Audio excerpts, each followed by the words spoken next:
নমস্কার বন্ধুরা, শুভ সকাল। চলে এলাম সকালের আবহাওয়ার আপডেট নিয়ে।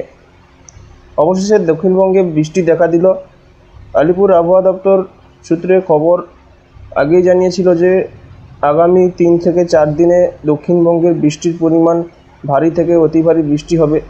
তো এই মুহূর্তে দক্ষিণবঙ্গে বৃষ্টি শুরু হয়ে গেছে, তার সঙ্গে ঝড়ো হাওয়া, বাতাসের গতিবেগ প্রায় 30 থেকে 40 কিলোমিটার বেগে বাতাসের গতিবেগ আছে এবং মুষলধারে বৃষ্টি চলছে এই মুহূর্তে। তো আগামী 2 থেকে 3 দিনের মধ্যে দক্ষিণবঙ্গে বৃষ্টির পরিমাণ আরও বাড়বে।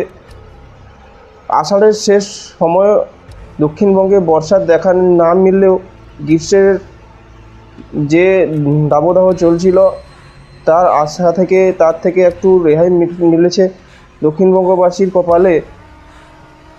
তবে আষাঢ়ের শেষ লগ্নে দক্ষিণবঙ্গে বর্ষা দেখা যায়নি।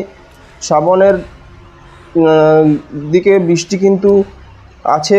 আলিপুর আবহাওয়া দপ্তর সূত্রে জানানো হয়েছে যে দক্ষিণবঙ্গে অবশেষে সময়ে স্বস্তি মিলেছে। মৌসুমি অক্ষরেখা রাজস্থান থেকে শুরু করে জয়সলমীর হয়ে কোটা এবং হাওড়া শিবপুর হয়ে ডালটনগঞ্জ এবং পুরুলিয়া থেকে কাঁথি পর্যন্ত বিস্তৃত। এরপর দক্ষিণ পূর্ব দিক থেকে মধ্যবঙ্গোপসাগর পর্যন্ত বিস্তৃত রয়েছে একটি অক্ষরেখা এবং উত্তরপ্রদেশ থেকে অসম পর্যন্ত একটি অক্ষরেখা রয়েছে, যেটি বিহার ও উত্তরবঙ্গের উপর দিয়ে উত্তর পূর্বের রাজ্যগুলোর মধ্যে ঢুকেছে। আবহাওয়া দপ্তর সূত্রে পূর্বাভাস শনিবার পর্যন্ত দক্ষিণবঙ্গ সহ কলকাতা সহ দক্ষিণবঙ্গে সব জেলাতেই বজ্রবিদ্যুৎ সহ বৃষ্টির সম্ভাবনা বাড়বে। দক্ষিণবঙ্গ সহ কলকাতার দিকে মাঝারি বৃষ্টি এবং ভারী থেকে অতি ভারী বৃষ্টির সম্ভাবনা রয়েছে এই মুহূর্তে। পূর্ব পশ্চিম বর্ধমান, বীরভূম, মুর্শিদাবাদ, নদিয়া জেলায় বৃষ্টির সম্ভাবনা অপেক্ষাকৃতভাবে বেশি হবে। শুক্রবার বৃষ্টির সম্ভাবনা বেশি পুরুলিয়া, পূর্ব বর্ধমান, বীরভূম এবং মুর্শিদাবাদ জেলায়।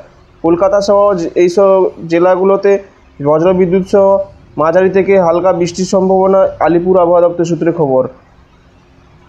এবং বাংলাদেশের দিকেও বৃষ্টি কিন্তু রয়েছে। বাংলাদেশের উত্তরের জেলাগুলোতে এবং দক্ষিণের উপকূলের জেলাগুলোতে বৃষ্টির পরিমাণ রয়েছে। ঢাকা, ময়মনসিংহ, রংপুর এদিকে বৃষ্টি রয়েছে। তো এই মুহূর্তে এই ছিল আজকের আবহাওয়ার আপডেট। কেমন কোথায় কী বৃষ্টি হচ্ছে আপনারা কমেন্ট করে জানাবেন।